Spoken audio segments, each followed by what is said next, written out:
bum, bum, bum, bum, bum, bum, bum, bum, bum, bum, bum, bum. Bum, bum, bum. Hey, everybody. Come on in here. It's another beautiful morning, and it's time. It's time for the simultaneous sip. Yes, Coffee with Scott Adams begins now.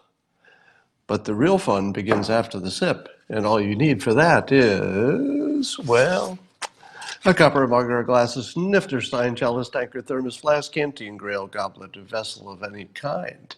Fill it with your favorite liquid. I like coffee. And join me now for the unparalleled pleasure, the dopamine hit of the day, the thing that makes everything better. Simultaneous sip. Here it comes. Go. Mm-mm. Oh yeah. That just unleashes the tiger within, doesn't it? Wow. Wow. Just like that. All right, let's talk about some stuff. So, in the category of perfectly predictable, let me tell you the most perfectly predictable thing in the world. Mike Bloomberg is being accused of various frat-like, let's say, male behavior. What's the best way to say it? Sort of a Me Too-ish kind of a situation over the course of his career. Now, do we think those things are true? Or do we think those things are false? Well, no way to know, but it's certainly predictable that we were going to hear of some, right? Do you think there was any chance that a billionaire at that age did not have some Me Tooing in his background? Any chance at all? No, not really. There was no chance that he had nothing. So how bad is it? How true is it? Are the individual accusations true? I have no idea, but we knew that there would be accusations. Let me tell you what he's accused of. He's accused of, among other things, one of the accusations that's specific is that there was a woman who worked for Bloomberg who I guess got pregnant, and then she alleges that Bloomberg says, kill it. And then she said, what? And then he repeated, kill it, meaning abort the baby. Now, do you think that really happened? I'm gonna say, if I had to bet, gun to head, Scott, you have to put a bet down. Did Mike Bloomberg ever say to a pregnant woman, you have to kill your fetus? I'm gonna say no. All right. Now, there may have been some conversation about the pros and cons of terminating a pregnancy. That could have happened. Maybe. Possible. But do you think he actually said that? I mean, really? I'm not defending Mike Bloomberg. I have no idea what he has done or what he has not done. But just on the surface of it, does that pass the sniff test? It does not. Which doesn't mean it's false, because we can't tell. But if you're going to ask me what sounds credible on the surface, it doesn't even sound a little bit credible. Here's some other quotes which have been attributed to Mike Bloomberg, which I think you have to take with a grain of skepticism. Here's one. He's allegedly said, I'd like to do that piece of meat. Speaking of some attractive woman, apparently. Quote, I'd like to do that piece of meat. Do you think that Bloomberg, or indeed any man with an education, ever said the sentence, I'd like to do that piece of meat? Maybe. Maybe. Certainly. And then the second one that he's accused of is that he said to somebody, I would do you in a second. And it sounds like that was a witticism based on whatever was happening in the conversation. as opposed to just out of left field.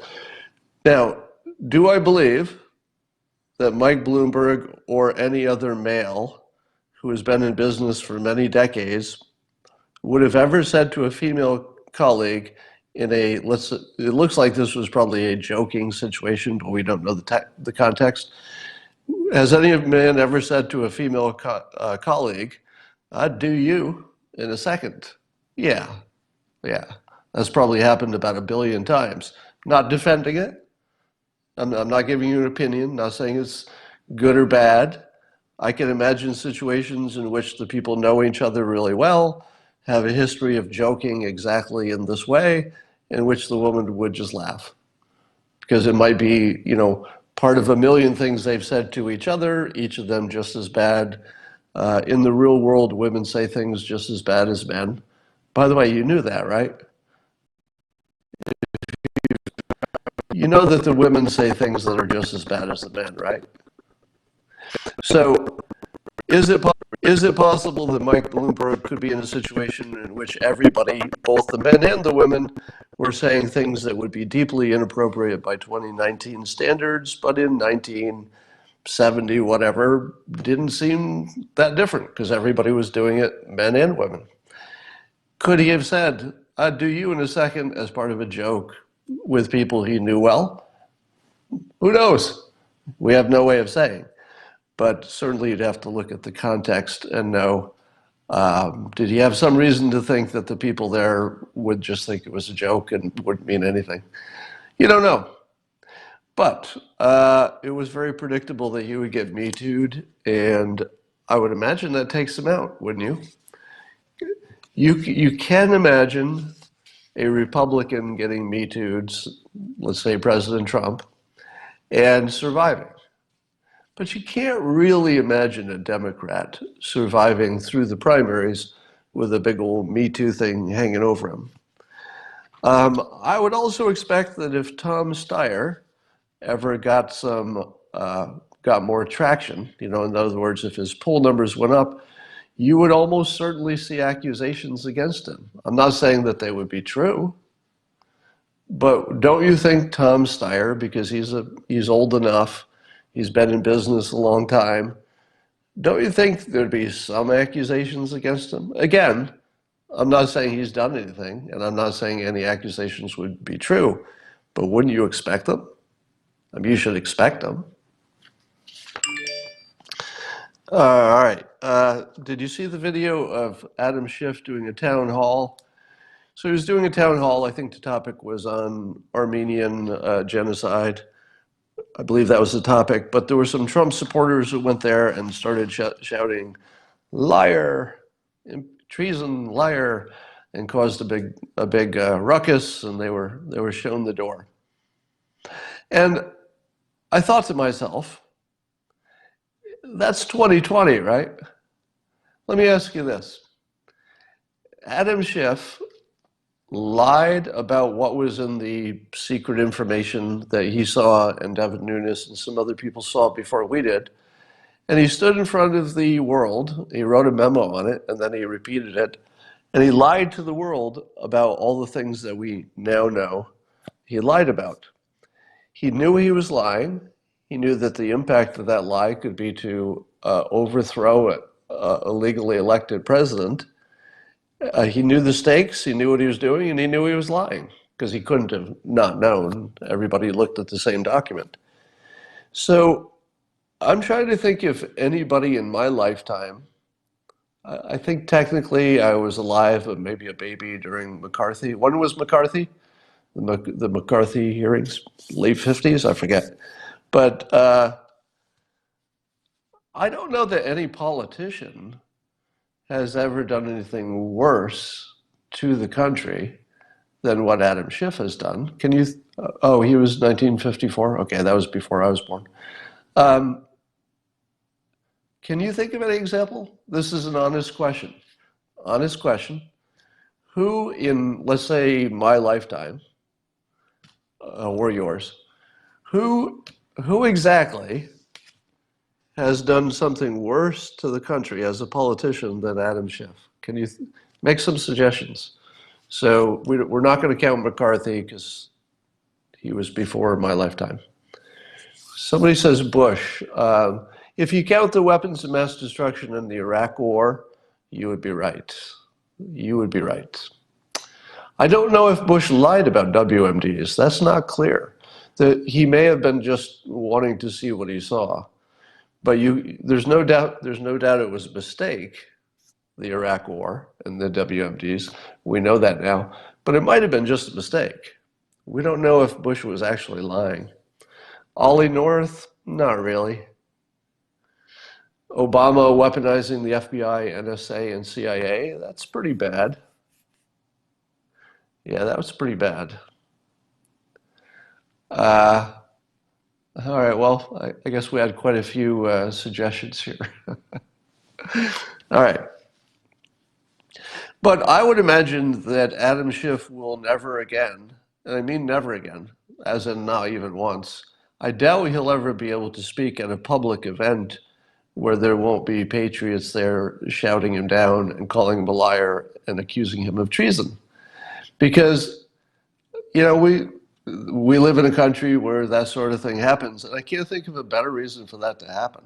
So I would imagine that'll happen everywhere that he goes from now on. I think 2020 is going to be lit, as I said. Rudy Giuliani is making news again. Apparently he has documents. He has documents that are going to prove one thing or another. I'm not going to really talk about in detail what Rudy claims he has, because it's too vague at this point. Does he really have something? Does Rudy really have the goods? Does he have documents that prove people lied and there's some bad action going on there? Maybe. Maybe. I don't know. But do you think that Rudy would have done what he did, which is go over there and everybody in the world was saying, Rudy, what are you doing? Even the president's supporters were saying, Rudy, maybe it's time to calm down. Rudy, I know you're trying to help, Rudy, but maybe a little less help would be good right now. So even the people who support the president, and certainly the people who don't, I think everybody was saying, Rudy, maybe stop doing that Ukraine investigating now. Maybe now's the time. Maybe now. This would be a good time to stop. But he keeps going. Why? Why would somebody as smart and as experienced as Rudy Giuliani keep doing something that literally everyone in the world told him to stop doing? I can only think of one reason. Well, two reasons if you imagine he's crazy. If you think he's mentally incompetent or crazy or something, that would be a reason. But I don't see that. I mean, when I listen to him talk, he doesn't look crazy to me. So the only explanation that, well, maybe it's not the only one, but the one that makes the most sense is that he knows more than we do. That he knows more than we do. So that's something to keep an eye on. Maybe not. Maybe not. We'll find out. But the best explanation for why he's doing something that everybody says he shouldn't do is that he knows more than us. So he knows there's something there or could be there. All right, we'll find out. James Comey admitted in an interview with Mike Wallace that there were mistakes made by the FBI, and they were terrible mistakes, and he feels really bad about it.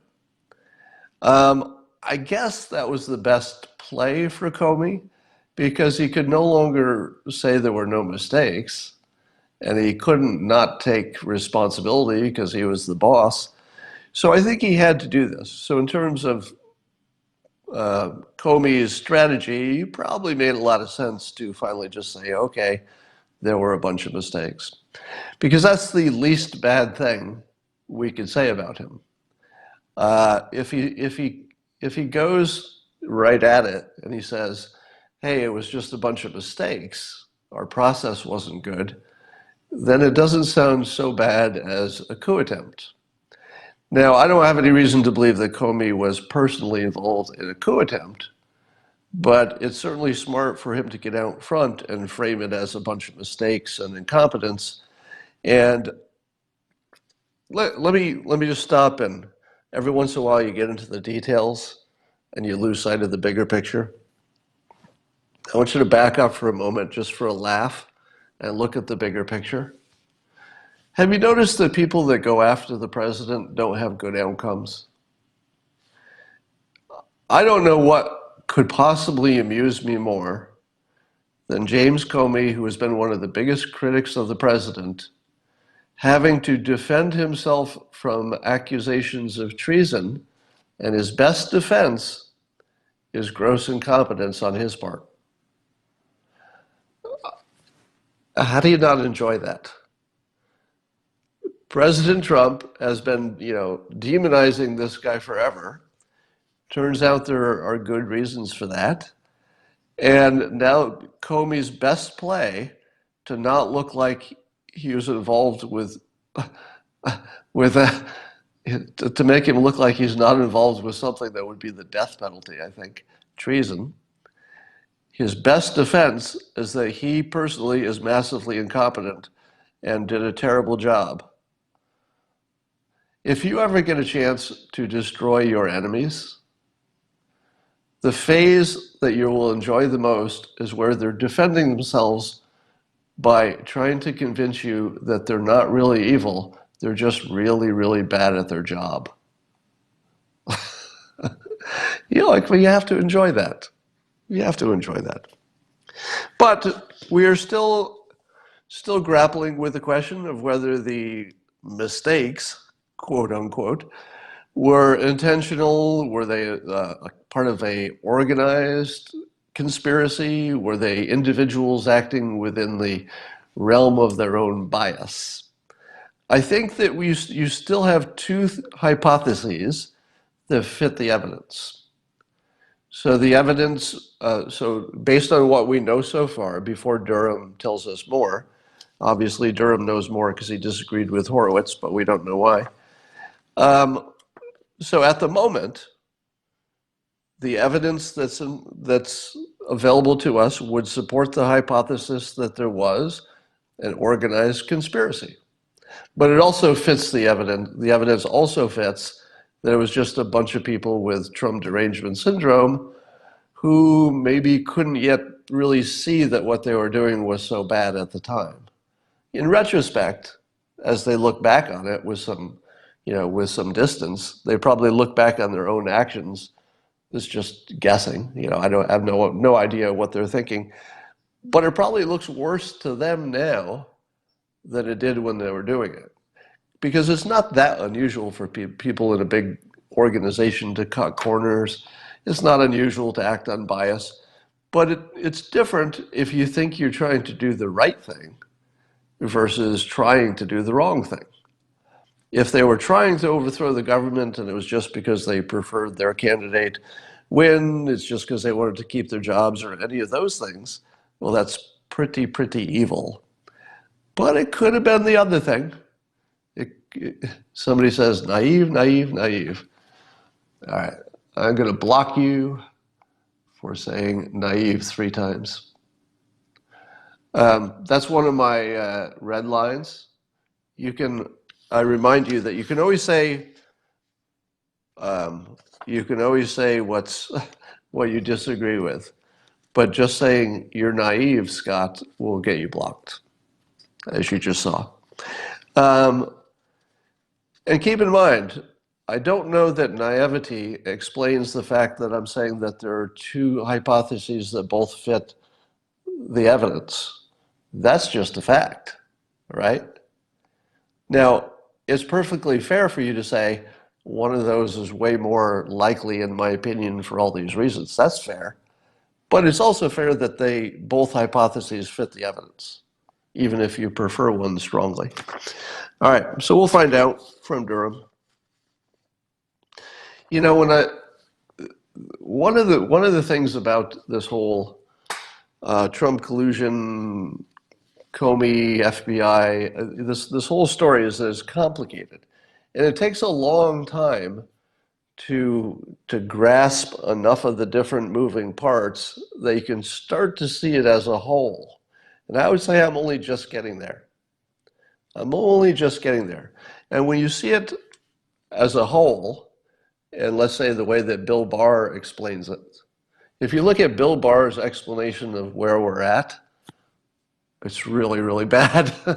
It's way worse than I assumed would be the case for most of the time we've been talking about this. So my current opinion, as I've been moving between, is it just biased people acting biased, or is it some mass conspiracy where people really do have to go to jail forever? That needle is moving closer to, this looks like something where people have to go to jail forever. Now, we're still waiting for the involvement, or non, of Brennan and Clapper. To me, I think if there's a grand conspiracy, those guys are probably part of it. But if Durham looks around and he says, no, there's nothing going on, it's just a bunch of people acting biased, but some of them might have to go to jail because they were so biased or they did something so bad. But that wouldn't look the same as an organized conspiracy. If it's organized, there's going to be a leader. So we'll see if Durham knows who that is. All right. Larry Charles, who you might know as the director of Borat. You might know him as one of the early creative people and writers on the Seinfeld show, and you might also know him as my co-executive director on the short-lived Dilbert animated TV show. So I know Larry, one of the greatest guys in the world. In person, politics aside, Larry Charles is just one of the most beloved people you'll ever meet. And I would concur with that. Awesome guy. He's been saying some provocative things politically. And one of them is he predicted that there'd be a riot if Trump is removed from office. And if he's impeached and he doesn't leave, I guess. And I thought to myself, I'll bet that's true. If Trump gets impeached by the House and then the Senate, no matter what the so-called trial looks like, if the Senate votes to say, all right, it's just a bunch of BS, we dismiss this, I think there could be riots because Antifa is just looking for reasons to riot, right? So I think that's fair to assume that no matter which way it goes, it would be riots.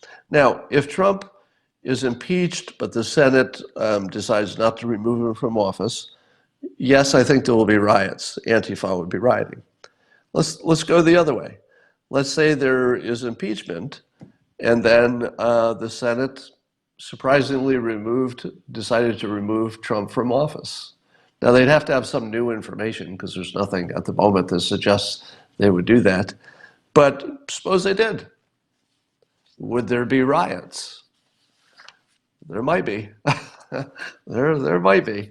And when I was talking about the Adam Schiff stuff where the Trump supporters were disrupting his public appearance, I was asking myself, what would it look like if Trump supporters ever got mad? Because that hasn't happened, right? I mean, Trump supporters, complain about this or that, and they complain about snowflakes and social justice warriors and blah, blah, blah, So it's not that everybody isn't complaining all the time. But mad is different. Being actually mad. Not just politically mad, not yelling at your television mad, but actually mad. Mad as in a citizen mad. What would happen? We haven't seen it, right? I think the bar would be pretty high for Trump supporters to start violating the law in any massive way, sort of the way Antifa does. I think the bar would be very high because Trump supporters are typically not inclined to go out and create violence over politics. It's just not something that's natural to them. But there's some point that it could happen. All right, but I don't predict it. Have you noticed that Black Lives Matter disappeared? What happened to Black Lives Matter? Why were they such a big thing around the time of the election and the inauguration? And when was the last time you heard of Black Lives Matter? Now, keep in mind, Black Lives Matter, it wasn't in one city. They were, they were national. They were in a lot of big places. Why did they disappear? Does anybody have a theory for why they disappeared? Yes, the funding stopped. The funding stopped. Now, was Black Lives Matter funded by American entities or foreign entities? Foreign entities. Yeah. So I can't prove that, but I have it on good authority. Let's just say that I talked to somebody who believes he knows the answer to that question and said with complete certainty that it was funded by foreign money. So how would you like to be going after President Trump for allegedly, trying to influence the election using another country, Ukraine or Russia or whatever? How would you like to be making that argument while at the same time one of your biggest protest groups is funded by a foreign entity? All right. So I have a feeling that funding for Black Lives Matter disappeared because it would be politically inconvenient to be funding something that's affecting the elections like that. All right. Let's see what else we got. So this is fun. I said yesterday on Periscope that it would be fun to interview John McAfee, founder of McAfee antivirus stuff, who is, I think he's wanted by the, he's wanted in the United States for something, I don't know what.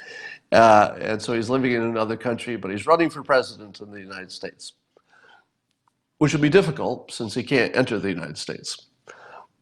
But he's one of the most interesting people in the world, and I asked people if they'd like to see me interview him. It took all of one day for user Mitch Broderick, who might be on this Periscope right now, hi Mitch, to tweet at McAfee and ask him if he'd be on my Periscope, and then McAfee responded with an email address to schedule it. So I just emailed him this morning. I emailed the address to see if I can schedule him. So we might see that. That would be fun. I think McAfee is on my very short list of people that I really want to talk to because I can't imagine it would be boring. All right.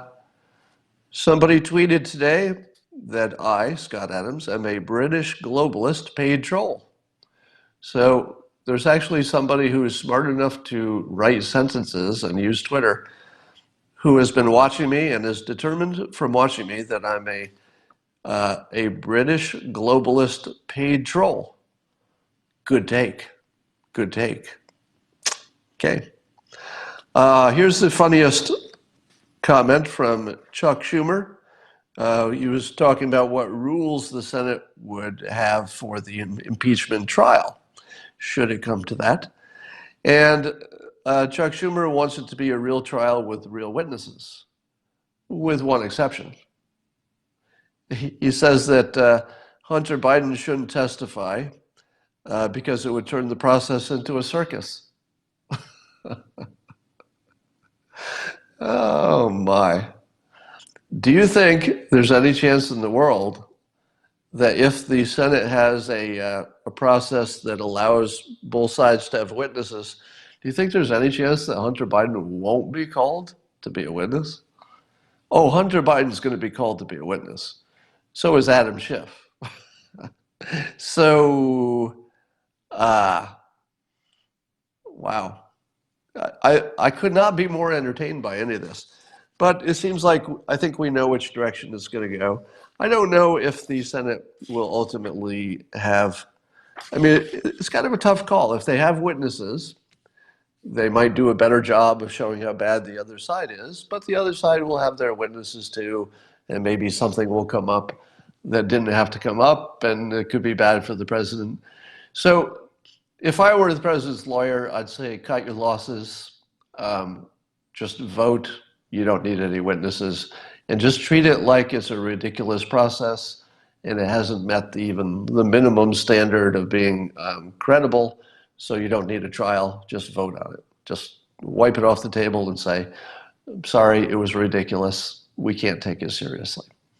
But of course, people then would complain that they subverted the system, but they're going to complain that way either way. So that's the way I'd play it. I tweeted out this morning, you've seen it before, but it's the transcript of the fine people comments from President Trump. And what I suggested in my tweet is that you print it out and keep it with you when you meet with your family for Thanksgiving. Just have it in your back pocket, or take a screenshot and just keep it on your phone. And I mentioned this before, I think last year, but it never gets less fun.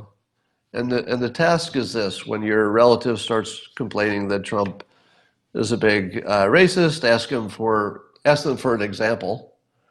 And then when they mention the fine people thing, which they will, you say, hey, well, let's see exactly what he said. Could you read this? Read it out loud. See if you can get somebody who believes that the president called the neo-Nazis fine people. See if you can get them to read it out loud to you. That's the key. See if you can talk them into reading out loud the entire thing, including the sentences where he says, I'm not talking about the white nationalists and neo-Nazis. They should be condemned totally. Now, here's my prediction: that you won't be able to get any of your relatives to read it out loud to you. That's my prediction. If you can, you're going to notice some cognitive dissonance that's really fun. And then they're going to start saying, yes, but there weren't any people there who were fine people if they were marching with racists. And then you say, but the news has already reported, New York Times, etc. And I personally, you could actually use me. I personally have interviewed several people who attended the Charlottesville event. And they all had the same story, that there were marchers, the neo-Nazis, there were Antifa, and, this is the important part, there were all kinds of other people who were not marching and were not Antifa. They were there for their own reasons, some pro, some against. So you can use me as an authority. I have interviewed those people. And I can guarantee that there were lots of people there for their own reasons, because it's America, and there's no such thing as a big protest without lots of people there with completely different ideas from each other. It's the most normal thing in the world. In fact, if Charlottesville had been the only time in this country when people only had two opinions, neo-Nazis and Antifa, and there was no third opinion, that's not even possible. It's America. You can't get that many people in one place and only have two opinions. That's not even a thing. You'll have all kinds of opinions if you have a big group. It's America. Damn it. We've got different opinions. Here's a question for you. The press is reporting, you'll probably see a lot of this because it's the end of the year. People like to do the statistics for the year at the end. So apparently Trump is now up to, according to the fact checkers who don't like him, over 15,000 lies since he took office. 15,000 lies. Now, here's a test for your relatives. Relatives, can you name any one of the 15,000 lies that damaged the country the way that Schiff's lies about the FISA process, in which he said everything was fine and the Steele dossier wasn't important to that? All of it was just complete lies. Which of any of Trump's 15,000 lies was as bad as that one lie by Schiff? Give me an example. Was it when he lied about the size of his rally crowd? Was it when he lied and said that it's the best unemployment in 50 years, but it was really only 40? Yeah, which lie was that? the one that was damaging. Now, I've said this many times, but it's worth repeating before you go talk to your relatives, that there are different kinds of political lies. Some of those lies are things like what you'll do in the future, and you know maybe they won't. Some of those lies are about how bad the other side is, but they're not really that bad. Some of it is about how good your record is, but it's not really that good. You left out some context. Those are normal political lies, and the president has 15,000 of them, apparently. But what Schiff did, which is reading a secret documents that he had access to and only the special people in Congress had access to, he went in there, he read them, and then he told the public the opposite of what they said. At the same time, Nunes was telling us accurately what they said. So it's not even like we didn't have, something to compare to. What is worse than that? I can't think of anything worse than that. I can't even think of anything that's close to that. Can you? Give me an example. So I would say that Schiff has got to be, if there were any kind of award for the most corrosive, worst politician in American history, he'd have to be in the running, right? Who would be a worse politician in terms of effect on the world than Schiff? I guess you said Bush before because of weapons of mass destruction, which is not a bad point.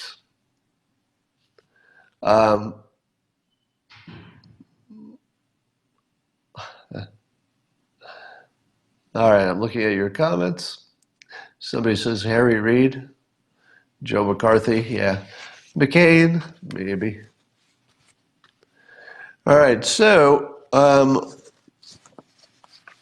let's see if Schiff can get voted out of his office because he'll have some competition this time.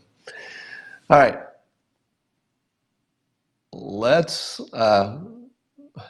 somebody says, what do you think Schiff lies about? Are you kidding, Nick? What he lied about was the whole FISA process where he said it was done correctly and that the Steele dossier was not part of that decision. And now we know all of that was untrue. Tip O'Neill, somebody says. Somebody hates on Crenshaw. What did Crenshaw do?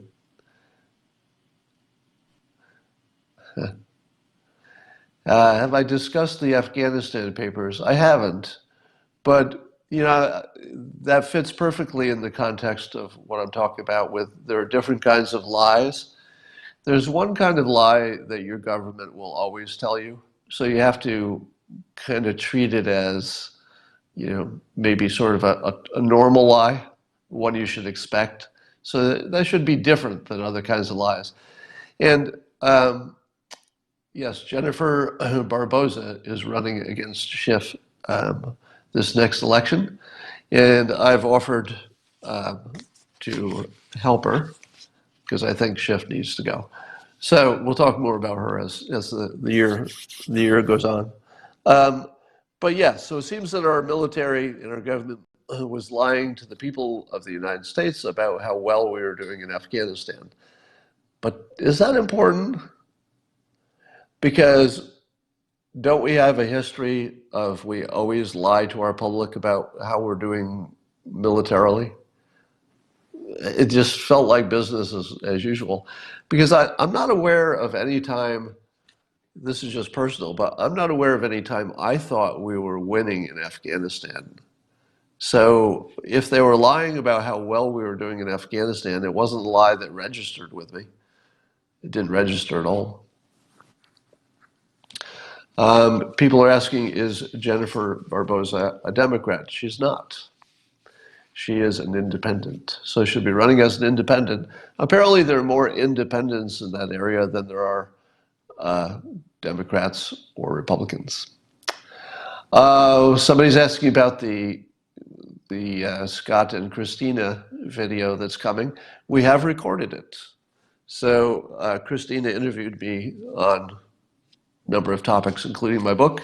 And we're looking at it now, but the lighting wasn't quite where we wanted it to be. So we're trying to decide now whether we can adjust the lighting in post or maybe not post it. Because I wanted this one to be good quality, so we'll see. But it is recorded.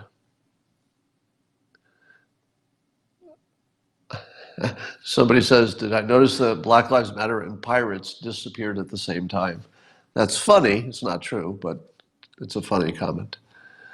Can I play the piano like Christina? No, I can't. I don't think many people can play the piano like Christina can.